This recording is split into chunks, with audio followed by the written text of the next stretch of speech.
Okay, let's talk about getting into Photoshop and getting started.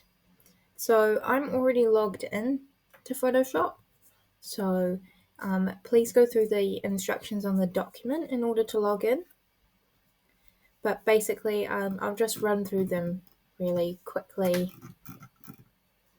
as best I can without showing you.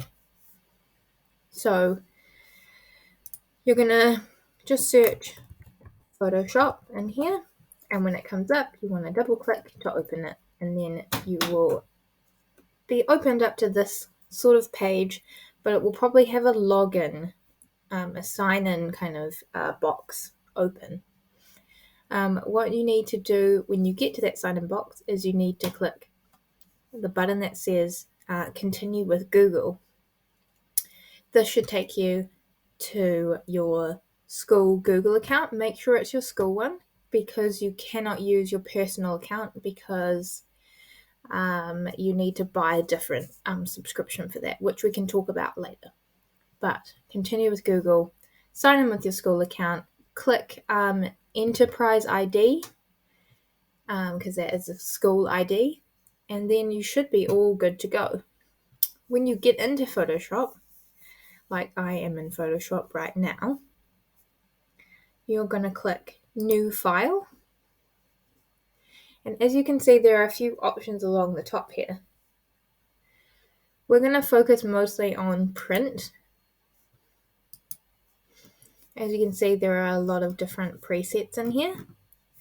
And I think we'll mostly be using A4 and A3 size just to draw and make things on those sizes, but you may cut them out and make them different sizes to put on your portfolio board later on. But A4 is our poster size, so I'm just going to stick with A4 for now. Then in your preset detail column over here, you need to make sure that you name your document, otherwise it's really hard to find it. So I'm just going to call mine Ms. Richards Practice. And then you can change the orientation if you would like to. And you need to make sure that it's at least 300 resolution pixels, RGB color, 8-bit. The background color and contents doesn't matter, and I wouldn't worry about this other stuff here. You could even put the pixels up to 600 if you want to. That will make it really nice and clean, and that's usually the resolution that we scan on if we're scanning on the computer.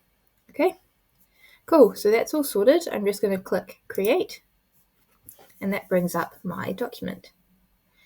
So that is really simply how you open up Photoshop, and then you can start looking at the other videos and having play around with how everything works. Cool.